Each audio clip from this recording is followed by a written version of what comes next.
The Praetorian Guard, Chapter 17. The Emperor's Plan. The Imperial Palace.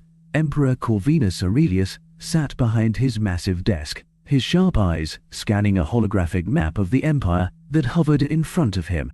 His expression was as cold and calculating as ever, his fingers steepled as he considered his next move. The room was dimly lit, save for the soft glow of the hologram, casting shadows across the finely carved furniture. The Empire's flag, a bold symbol of dominance, hung proudly on the wall behind him. Standing before the Emperor were two of the most powerful men in the Dominion. To Corvinus's right was General Vladimir Arkady, commander of the elite Royal Guard, his stern face framed by a sharp military cut, his broad shoulders wrapped in the dark, imposing uniform of his station. Vladimir was a man of discipline, loyalty, and brutal efficiency, his allegiance to the Emperor unwavering. To the left of the Emperor stood Duke Marcus Drusus, a man of influence, wealth, and ambition. Dressed in the rich dark blue robes of his noble house, Drusus was one of the most politically astute figures in the Empire, known for his cunning mind and his ability to navigate the treacherous waters of aristocratic power plays. His family, one of the 6 great houses, had long been an integral part of the Empire's ruling elite.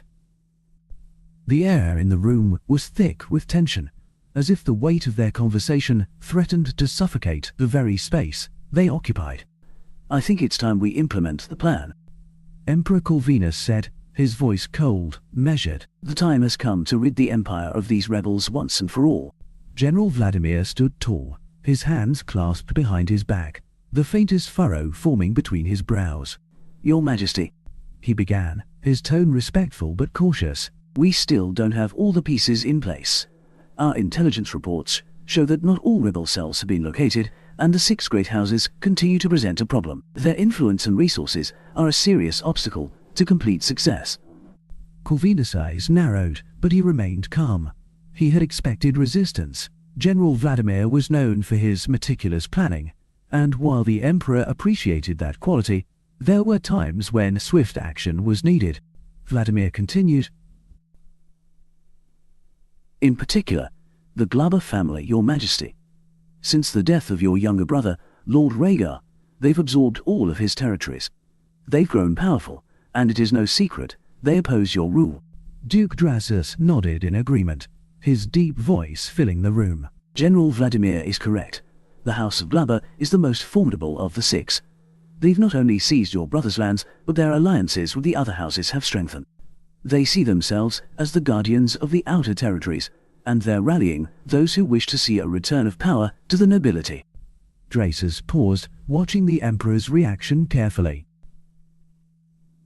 "If we move too hastily, they will resist, and that could embolden the rebels. The last thing we want is to push the Empire into civil war." For a long moment, Emperor Corvinus said nothing. His gaze lingered on the holographic map, the territories of the Glaber family pulsing in a menacing red. He was a man known for his patience, but beneath that cool exterior, the fires of vengeance burned bright. "You are both right," Corvinus finally said, his voice a low, dangerous rumble. "The Glaber family has grown far too bold. They think they can act with impunity, that my brother's death has weakened the crown's grip on the outer territories, but they are wrong."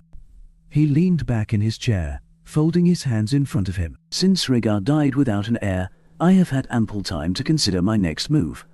The Glaber family may believe they have won, but I have been planning their downfall for years. They seized my brother's territories, and they will pay dearly for their arrogance." Vladimir's eyes flicked to the Emperor, his stern expression unchanging, though a hint of curiosity crept into his voice. "What plan do you have in mind, Your Majesty?" Corvinus smiled, a cold, calculated smile that sent a chill through the room. "I will use their ambition against them. The Glaber family is known for its greed and hunger for power. I've been planting the seeds of their destruction for some time now. Agents loyal to me have infiltrated their ranks, and soon they will begin to fracture from within." The Emperor's eyes gleamed with anticipation as he continued. "When the time is right, I will call upon certain allies within the other great houses. Not all of them are loyal to the Glabers. Many see them as a threat. These houses will be instrumental in dismantling the Glaber family's power base, and when the rebellion begins, they will be left vulnerable." Duke Drusus raised an eyebrow, intrigued. You plan to turn the other houses against Glaber? Clever, your majesty. Divide and conquer. Corvinus nodded. Exactly. The Glabus will crumble from within, and when the time comes, I will reclaim my brother's territories. They will return to their rightful owner. General Vladimir, ever the cautious strategist, spoke up again. And the rebels? They grow bolder by the day. If we act against the great houses too soon, we risk pushing them into the rebels' arms. The Emperor's smile faded slightly, his expression hardening. I am well aware of the risk, General.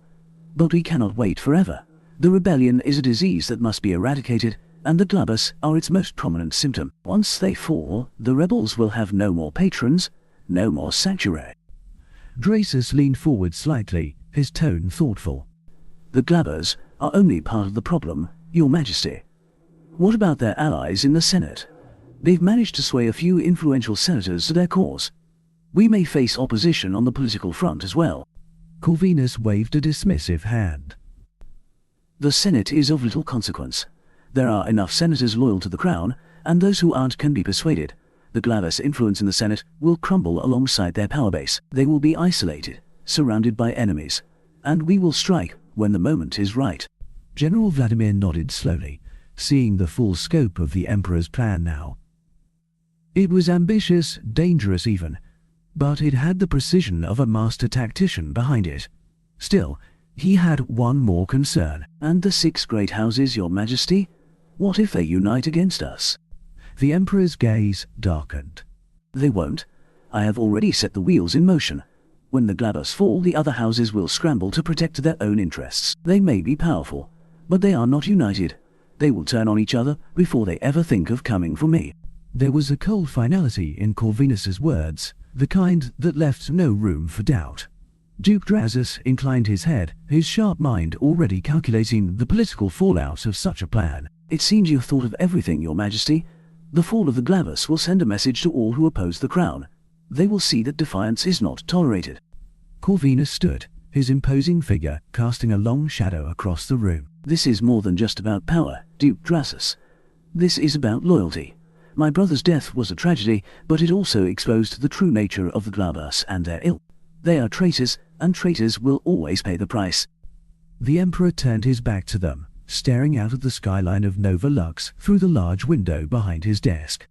The time has come to remind the Empire who sits on the throne. And when the dust settles, no one will question the strength of the Aurelius bloodline.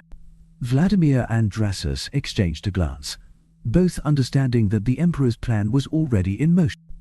The wheels of power were turning, and soon the Empire would see just how ruthless Corvinus could be when it came to protecting his legacy.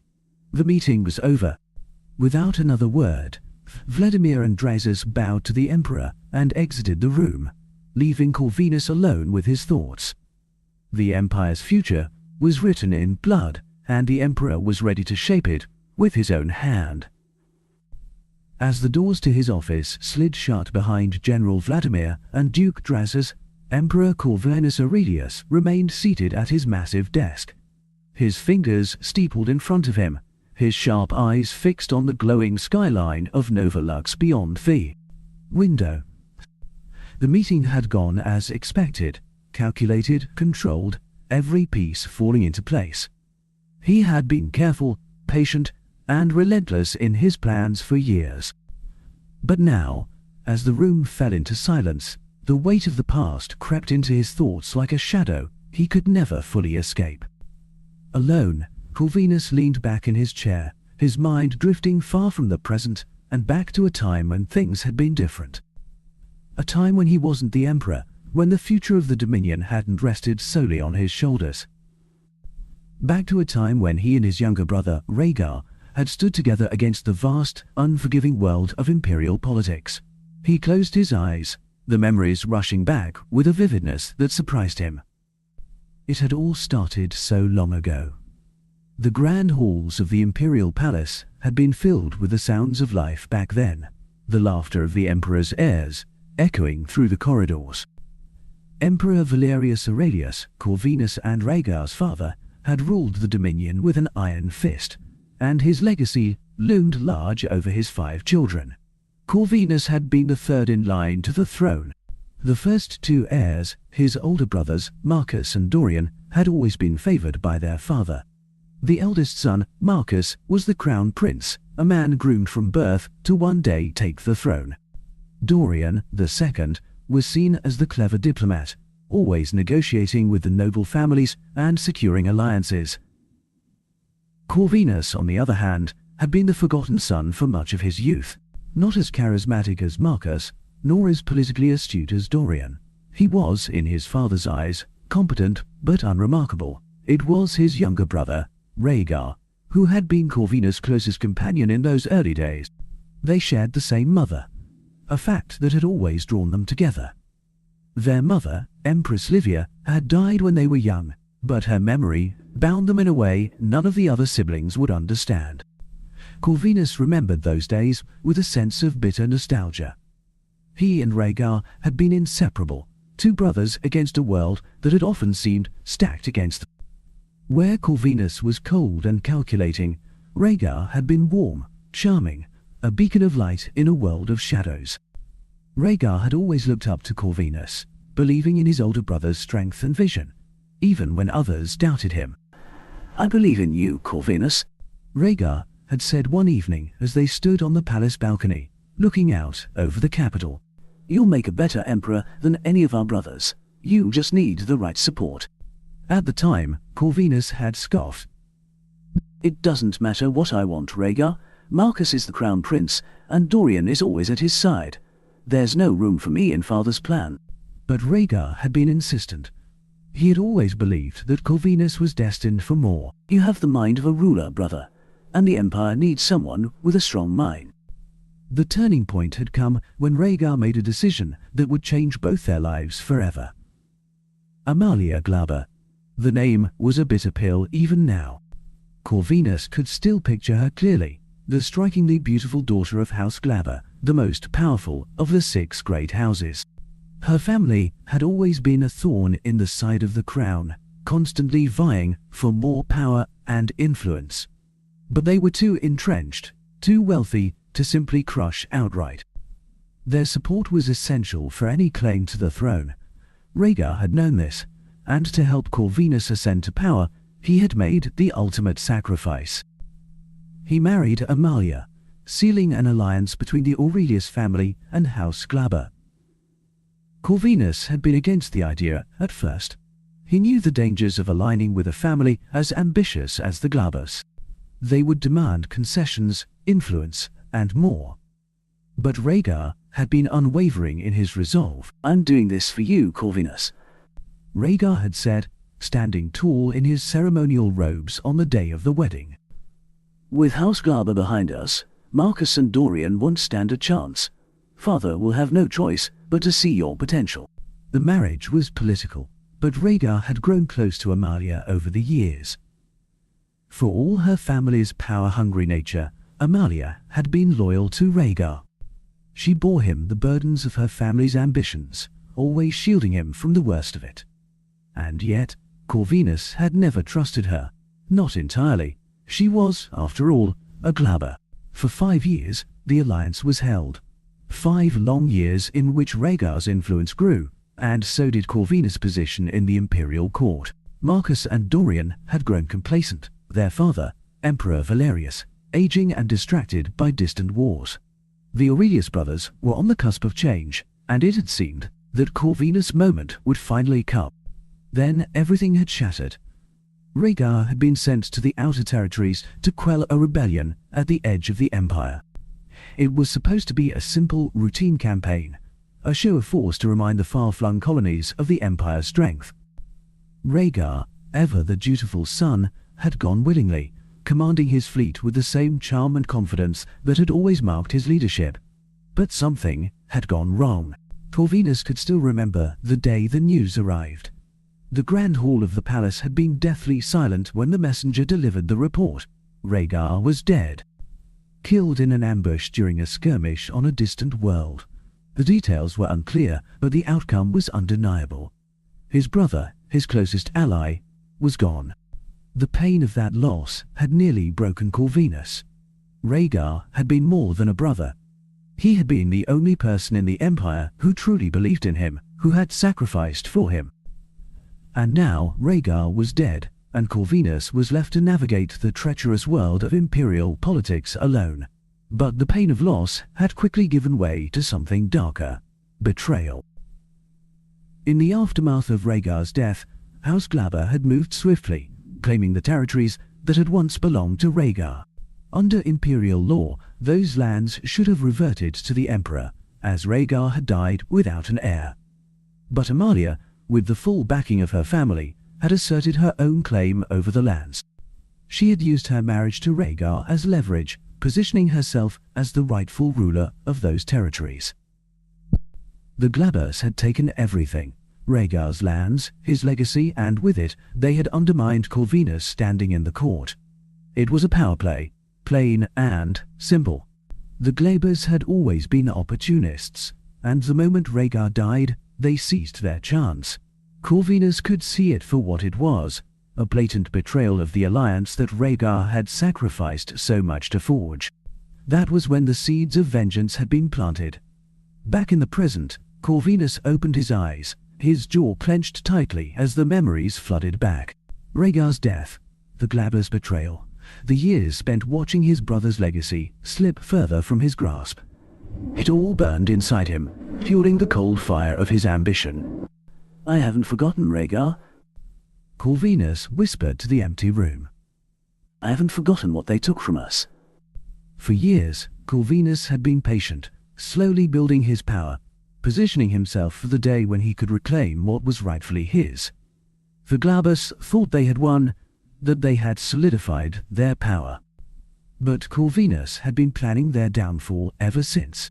"They think they've beaten me," he muttered, his voice low and dangerous. "but soon I will take back what belongs to our family. Your lands, your legacy, it will all return to the rightful heir." He stood from his desk, moving to the window that overlooked the sprawling capital below. His eyes narrowed as he gazed out. At the world, he ruled, the empire that had cost him everything. "The Glabers will fall," he vowed quietly. "and when they do, the empire will remember that no one defies the Aurelius bloodline. Not anymore." In that moment, the emperor was no longer the cold, calculating ruler of the Dominion. He was a brother, standing in the shadow of his fallen sibling, preparing to exact the vengeance he had waited so long to unleash.